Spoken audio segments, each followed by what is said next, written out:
Hello everyone, very warm welcome to my channel learning with Komal.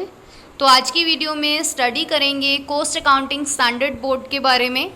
Introduction दूंगी आज की इस वीडियो में, इसका कॉम्पोजिशन, ऑब्जेक्टिव्स एंड फंक्शंस आज हम स्टडी करेंगे।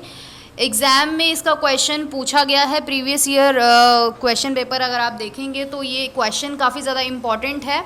और cost accounting standards and reporting की काफ़ी सारी वीडियोस मैंने ऑलरेडी अपलोड कर दी हैं चैनल पर। आई होप आपने वो वीडियोस वॉच की होंगी, अगर नहीं की तो प्लेलिस्ट ज़रूर चेक करें इसकी प्लेलिस्ट सेक्शन में। और चलिए फिर आज का टॉपिक स्टार्ट करते हैं। तो जैसा कि आप स्क्रीन पे देख सकते हैं, सबसे पहले हमें यहाँ पे कॉस्ट अकाउंटिंग स्टैंडर्ड बोर्ड के बारे में इंफॉर्मेशन गिवन है, इसका कॉम्पोजिशन, साथ में ऑब्जेक्टिव्स एंड फंक्शंस क्या हैं कॉस्ट अकाउंटिंग स्टैंडर्ड बोर्ड के, वो हम स्टडी करेंगे। और तो काफ़ी ज़्यादा इंपॉर्टेंट टॉपिक है, इसीलिए वीडियो को लाइक, शेयर, कमेंट ज़रूर करें, ज़्यादा से ज़्यादा स्टूडेंट्स तक वीडियो को पहुँचाएँ ताकि उनकी भी हेल्प हो। राइट, चलिए स्टार्ट करते हैं। तो सबसे पहले हमें गिवन है कॉस्ट अकाउंटिंग स्टैंडर्ड बोर्ड के बारे में कि the council of ICAI, ICAI मतलब institute of cost accountant of India ने कंस्टिट्यूट किया है ये cost accounting standard board in 2001 to 2002 में। क्यों किया? With the objective of formulating cost accounting standards, ताकि ये जो बोर्ड है ना CASB, ये कॉस्ट अकाउंटिंग स्टैंडर्ड्स बनाए, फॉर्मुलेट करे। तो ये ऑब्जेक्टिव था ICAI का कॉस्ट अकाउंटिंग स्टैंडर्ड बोर्ड बनाने का। तो many of the principles stipulated in the cost accounting standards issued by the CASB। तो जितने भी काफ़ी सारे जो हमारे प्रिंसिपल्स हैं, कॉस्ट अकाउंटिंग स्टैंडर्ड्स हैं, वो किसने इशू करे हैं? वो CASB ने इशू करे हैं, कॉस्ट अकाउंटिंग स्टैंडर्ड बोर्ड ने इशू करे हैं। और वो एप्लीकेबल हैं जो भी एंटिटीज़ या जो भी बिजनेस एंगेज्ड हैं मैन्युफैक्चरिंग में गुड्स एंड सर्विसेज की, तो उनको ये स्टैंडर्ड्स जो हैं वो फॉलो करने होते हैं। जो भी CASB के द्वारा इशू किए जाते हैं उनको फॉलो किया जाता है। तो at a later date CASB might issue cost accounting standard specific to service sector. तो CASB जो है वो कॉस्ट अकाउंटिंग स्टैंडर्ड्स जो है वो इशू करता है कि किसी स्पेसिफिक सर्विस सेक्टर के लिए भी। तो ये कुल मिला के हमको इतना पता लगा कि ये जो कॉस्ट अकाउंटिंग स्टैंडर्ड बोर्ड है, इसको किसने कंस्टिट्यूट किया? इसको ICAI ने कंस्टिट्यूट किया। What is the full form of ICAI? Institute of cost accountants of India. And इसका क्या ऑब्जेक्टिव था? इसका ये ऑब्जेक्टिव था कि ये जो CASB है, हमारा कॉस्ट अकाउंटिंग स्टैंडर्ड बोर्ड है ना, ये कॉस्ट अकाउंटिंग स्टैंडर्ड्स बनाएगा। ठीक है, ये इसका कार्य है। और चलिए अब हम इसके कॉम्पोजिशन की बात कर लेते हैं। तो composition is broad based, it ensure participation of all interest groups. तो जितने भी कॉस्ट अकाउंटिंग स्टैंडर्ड्स के जितने भी इंटरेस्टेड पार्टीज़ हैं, जिनको उस इंफॉर्मेशन की ज़रूरत पड़ती है, तो सभी का पार्टिसिपेशन इंश्योर करना बहुत ज़रूरी है। Chairman of the CASB is nominated by the council of the institute.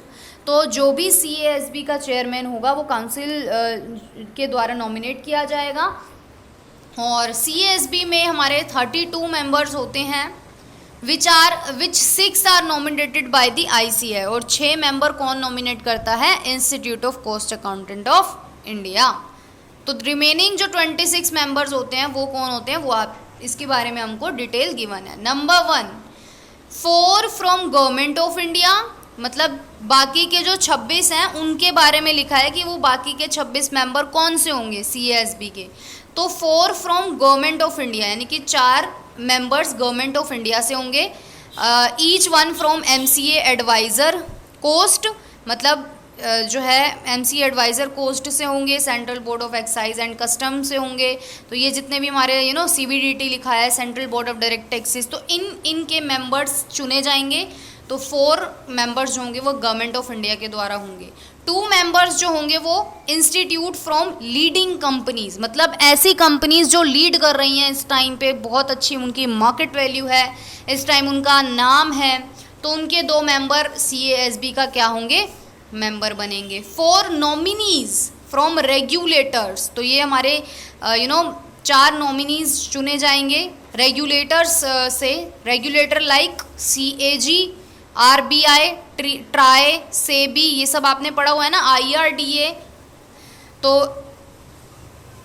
RBI हम जानते हैं reserve bank of India, SEBI भी हम जानते हैं security exchange board of India, है ना। तो इसकी काफ़ी सारी फुल फॉर्म्स हैं ये आप तो ये रेगुलेटर्स हैं, इनके 4 नॉमिनी इनमें से ये जो जितने भी रेगुलेटर्स हैं इनमें से 4 नॉमिनी चुने जाएंगे। 2 nominees from professional institution, professional institution से 2 नॉमिनीज आएंगे, एक ICAI से आएगा और एक ICSI से आएगा। तो ये हमारे प्रोफेशनल इंस्टीट्यूट्स हैं, इनसे आएंगे।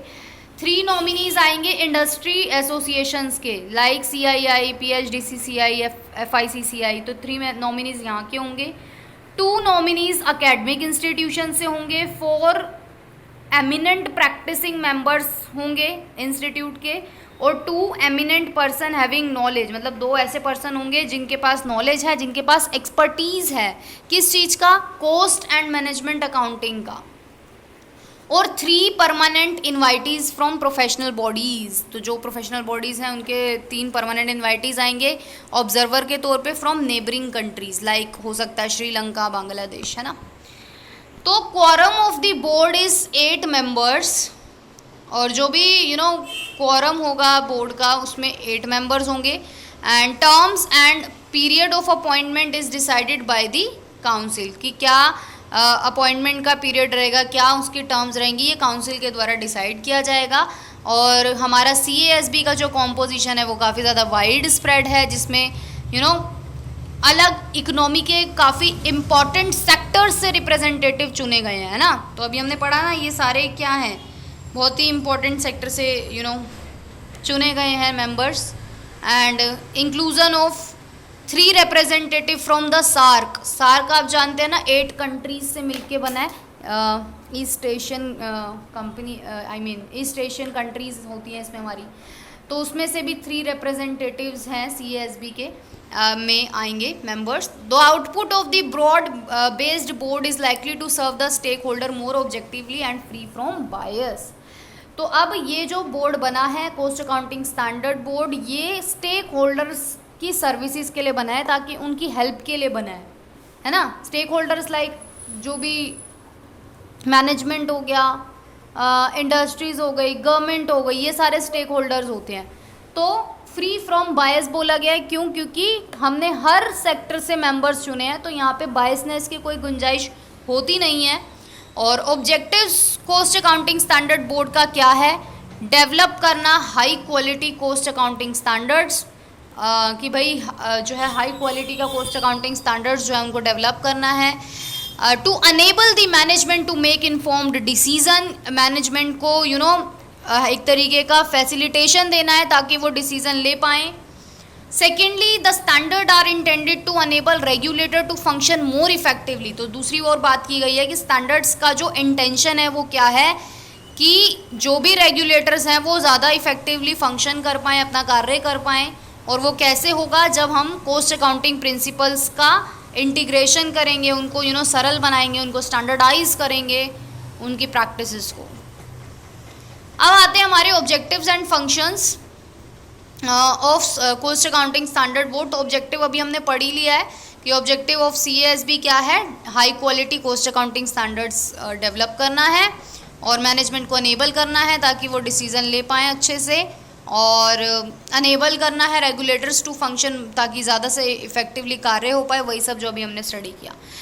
अब यहाँ पे हमें कार्य बताए गए हैं कि CASB के क्या कार्य हैं, क्या फंक्शंस हैं। Number 1, to issue the framework for the cost accounting standards, की पहला जो कार्य है CASB का वो है कॉस्ट अकाउंटिंग स्टैंडर्ड्स के लिए एक फ्रेमवर्क इशू करना, है ना। दूसरा, to equip the cost and management accounting professional with better guidelines on cost accounting practices. तो कॉस्ट एंड मैनेजमेंट अकाउंटिंग के जो भी प्रोफेशनल्स हैं उनको एक तरीके से बेटर गाइडलाइंस प्रोवाइड करना, ताकि वो कॉस्ट अकाउंटिंग जो भी कार्य कर रहे हैं, कॉस्ट अकाउंटिंग स्टेटमेंट्स प्रिपेयर कर रहे हैं, वो अच्छे से उनको एक तरीके से गाइडलाइन प्रोवाइड कराना इसका कार्य है CASB का। तीसरा, असिस्ट करना यानी कि हेल्प करना मेंबर्स की in preparation of uniform cost statement, ताकि जो भी कोस्ट स्टेटमेंट बनाए जा रहे हैं उसमें यूनिफॉर्मिटी आए। और to provide from time to time interpretations on cost accounting standards. तो CASB का ये कार्य है कि टाइम टू टाइम जो है वो इंटरप्रिटेशंस प्रोवाइड कराए कोस्ट अकाउंटिंग स्टैंडर्ड्स पर, और to issue application guidance relating to a particular standard, की एक तरीके की एप्लीकेशन गाइडेंस इशू करना, ताकि गाइडेंस देना एक तरीके से, है ना, किसी भी पर्टिकुलर स्टैंडर्ड के बारे में अगर कुछ बातें बताना, गाइड करना उस तरीके से, तो ये भी इशू करना इसका कार्य है।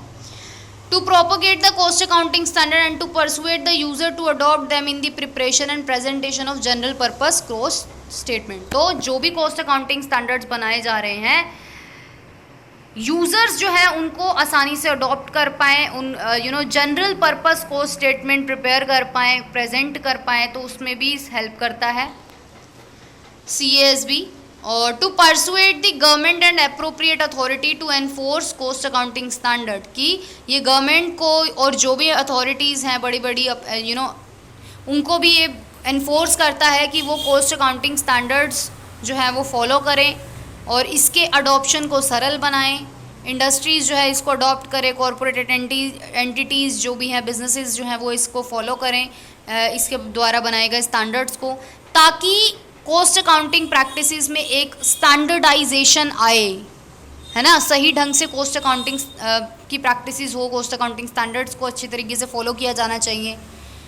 टू एजुकेट द यूज़र्स, तो CASB का ये भी कार्य है, जो भी यूज़र्स हैं, यूज़र्स लाइक शेयर होल्डर्स हो सकते हैं, मैनेजमेंट हो सकता है, गवर्नमेंट हो सकती है, क्रेडिटर्स हो सकते हैं, इंटरेस्टेड पार्टीज़ हो सकती हैं, तो यूज़र्स को एजुकेट करना, ताकि वो जो भी कोस्ट अकाउंटिंग स्टैंडर्ड्स हैं उसकी यूटिलिटी को, उसका क्या प्रयोग है, उसकी क्या ज़रूरत है, उसके क्या कंप्लाइंसेस हैं, उसको समझ पाएँ, इस बारे में भी एजुकेट करता है हमारा CASB।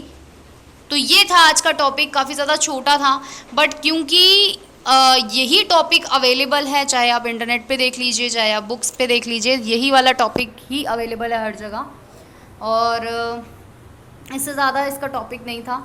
तो आप ये क्वेश्चन आप 16 मार्क्स में लिख सकते हैं। इसके अलावा भी कुछ होगा तो आप नेट से देख सकते हैं, ठीक है। वीडियो को लाइक शेयर कमेंट ज़रूर करें। Thank you so much.